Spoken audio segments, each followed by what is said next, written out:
TV7 Israel News is made possible thanks to your generous donations.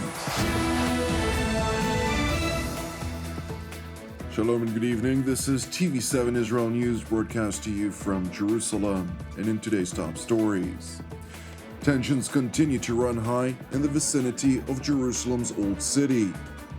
Israel's top political brass emphasizes Jerusalem's unrelenting resolve to persist with operations against terror elements that aspire to harm Israeli civilians. IDF Chief of General Staff Lieutenant General Aviv Kochavi reiterates that preparations for an operation in Iran is currently undergoing expedited preparatory work. Tensions continue to run high in the vicinity of Jerusalem's Old City. Violent demonstrations were held last night at Damascus Gate once again for the sixth consecutive night. Dozens of demonstrators purportedly ignited firecrackers and hurled bottles and stones at police forces stationed at the scene, who responded with crowd dispersal means.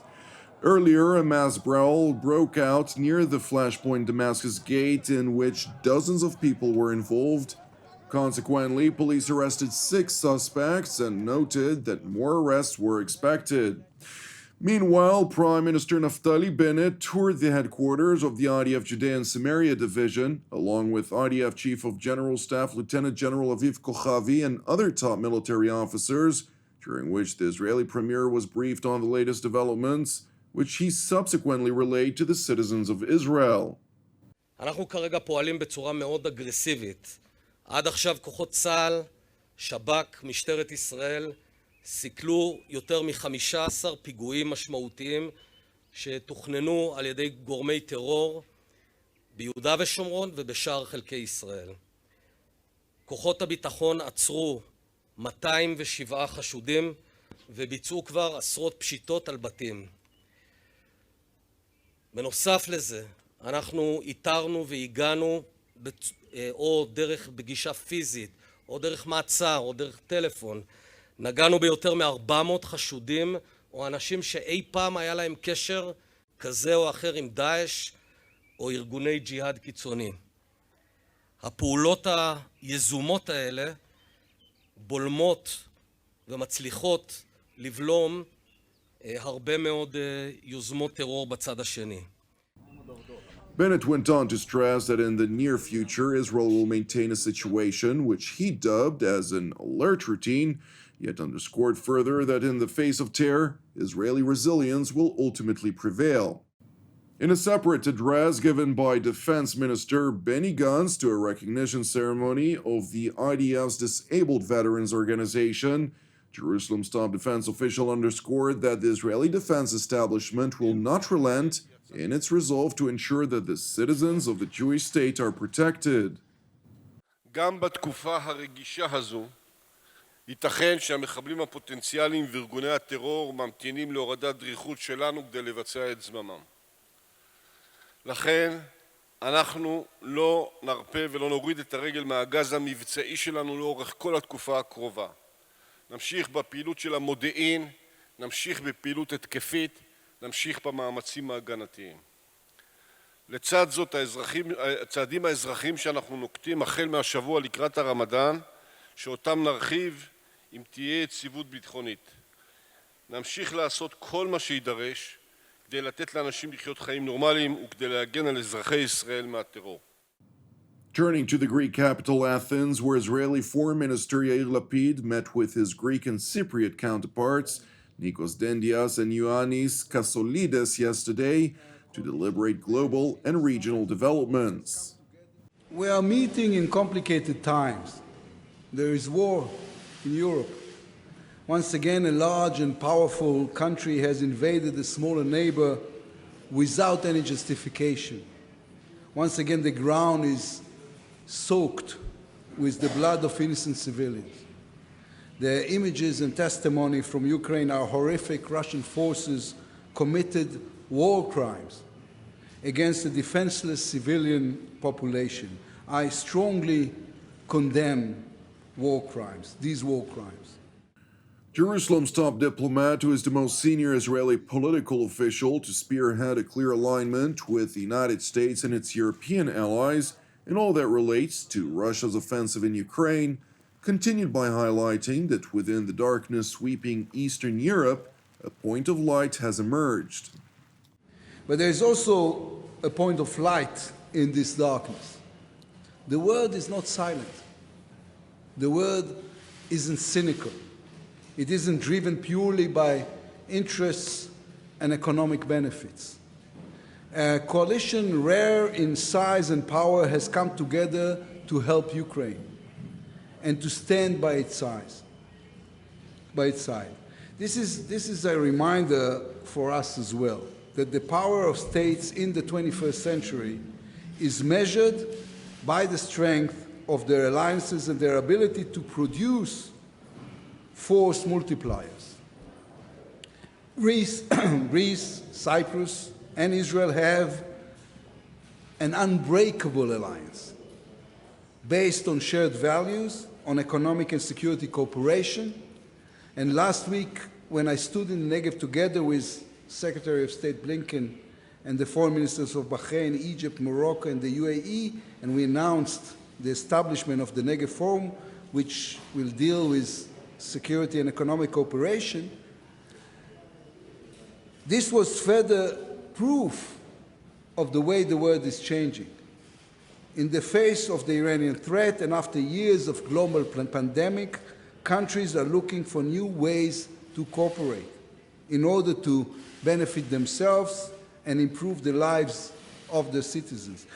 And I admit that when creating the Negev Forum, I had in mind the model I have with you, a model of close relations, of countries who know how to cooperate in the face of challenges, to build economic initiatives, and to have a close dialogue between governments. It is important to know that Greece-Israel relations have been bolstering significantly of late, including most notably in areas of joint defense. Alongside a joint naval exercise that concluded earlier last month, the Israeli Air Force also participated in an international NATO-led exercise in Greece, dubbed Iniouchos 2022, which included participating aircraft from Greece, the United States, France, Italy, Canada, Cyprus, and Slovenia.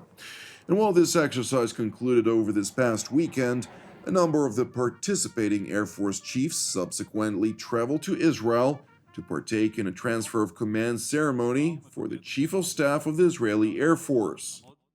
בשנים האחרונות רקמנו שותפות אמת וקשרי עבודה עם חילות אוויר מהאזור ומהעולם.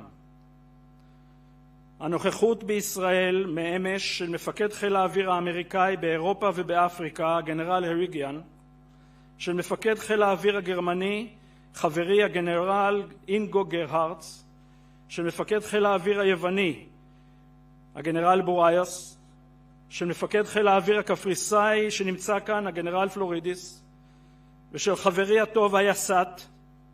הנוכחות שלכם מהווה סימן לשותפות שהפכה לתוכנית הגנה אזורית. אלו קשרים המהווים עומק אסטרטגי עבור מדינת ישראל. השותפות הזו, ובראשן הקשר המיוחד עם ארצות הברית, היא נכס וגשר ליציבות אזורית. Incoming Israel Air Force Chief of Staff Major General Tomer Bal, for his part, pledged to preserve and even bolster Israel's ties with its allies and partners while elevating the IAF's preparedness to contend with any challenge. Dear Air Chief, your presence this evening is the best evidence of our friendship and the deep relationship of our militaries. You inspire us with your unconditional support of Israel. It is my personal commitment to ensure that this relationship will continue to flourish for many years to come. מכובדיי, צה"ל ובו חיל אוויר חזק הם תעודת הביטוח לקיומה של ישראל משגשגת.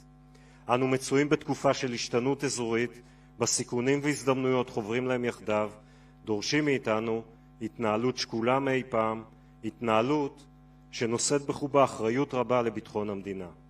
החיל יהיה כשיר, זמין ומוכן לכל אתגר, בטווחים קרובים ורחוקים, מול ארגוני טרור, צבאות ואיומים מתהווים. IDF Chief of General Staff Lieutenant General Aviv Kochavi, who oversaw the change of the Air Force Command, re-highlighted the complicated reality which the IDF has to contend with, while stressing further the unique role of the Israeli Air Force in preparing for the accumulating challenges ahead.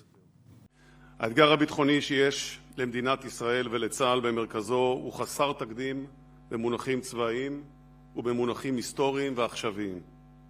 צה"ל מתמודד בו זמנית עם 6 זירות ומול אויבים שונים.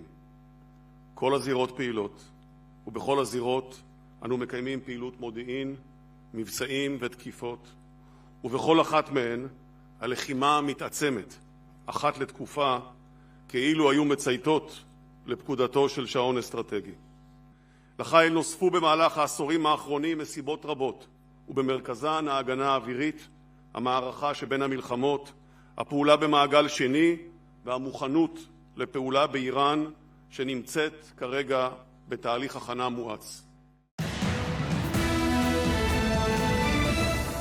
Thank you for watching us. As part of TV7 Israel's daily prayer initiative, I would like to encourage you to persist in prayer for the situation involving Russia and Ukraine, for their people's salvation and peace, alongside prayers for our persecuted brothers and sisters worldwide, in addition to our ongoing prayers, of course, for the peace of Jerusalem and the salvation of Israel. I'm Jonathan Hassan, wishing you an Erev Tov u'Mevorach, and we will see you again tomorrow at the same time.